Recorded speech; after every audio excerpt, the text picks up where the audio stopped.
नागपुर में ऑपरेशन शक्ति के तहत बड़ी कार्रवाई, देह व्यापार का भंडाफोड़।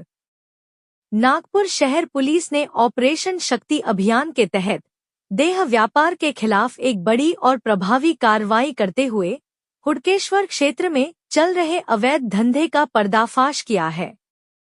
पुलिस आयुक्त के सख्त निर्देशों के बाद शुरू किए गए इस अभियान का मुख्य उद्देश्य मानव तस्करी और व्यावसायिक लैंगिक शोषण के नेटवर्क को जड़ से खत्म करना है।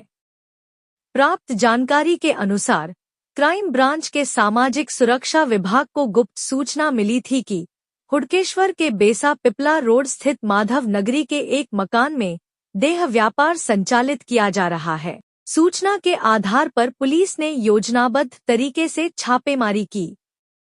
कार्रवाई के दौरान पुलिस ने 29 वर्षीय आरोपी महिला पद्मिनी गुलशन बसु को गिरफ्तार किया। जांच में सामने आया कि आरोपी महिला ने आर्थिक लाभ और जल्दी पैसे कमाने का लालच देकर एक पीड़िता को इस अवैध धंधे में धकेल रखा था। पुलिस ने मौके पर पहुंचकर पीड़िता को सुरक्षित बचा लिया। छापेमारी के दौरान पुलिस ने आपत्तिजनक सामग्री, 2 मोबाइल फोन और नगद राशि सहित कुल 1740 रुपए का माल जब्त किया है। आरोपी महिला को आगे की कार्रवाई के लिए हुडकेश्वर पुलिस के हवाले कर दिया गया है। फिलहाल इस मामले की विस्तृत जांच हुडकेश्वर पुलिस द्वारा की जा रही है। पुलिस का कहना है कि ऑपरेशन शक्ति के तहत ऐसे अवैध धंधों के खिलाफ आगे भी सख्त कार्रवाई जारी रहेगी। नागपुर से क्राइम रिपोर्टर अब्दुल शेख की खास रिपोर्ट।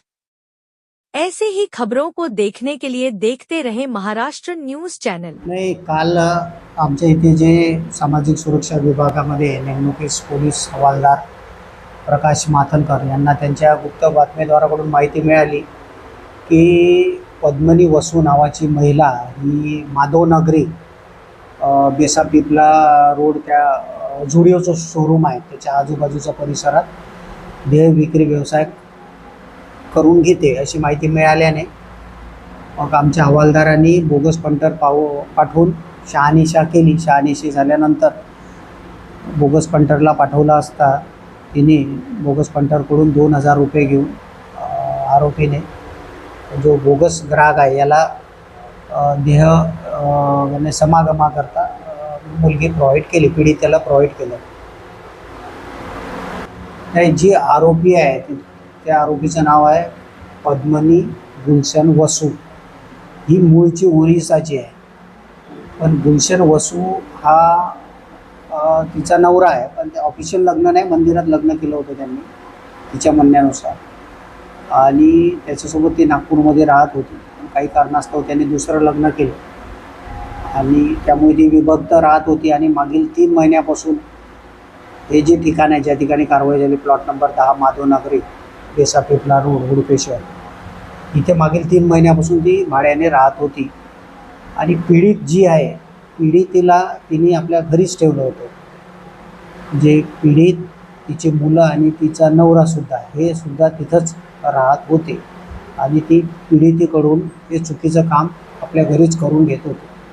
मुद्देमाल जो जप्त मुद्देमाल आहे त्याच्यामध्ये आरोपीचे 2 मोबाईल फोन, आमची समागम रक्कम आणि इतर साहित्य असा तो 17,040 रुपयाचा मुद्देमाल आहे। आणि कारवाईमध्ये मी स्वतः पोलीस हवालदार प्रकाश माथनकर, पोलीस हवालदार नितीन वासने, पोलीस हवालदार किशोर ठाकरे, पोलीस हवालदार आरती चव्हाण, पोलीस शिपाई कुणाल बोडखे, त्यानंतर पूनम शेंडे आणि चालक कमलेश क्षीरसागर असा तो स्टाफ होता।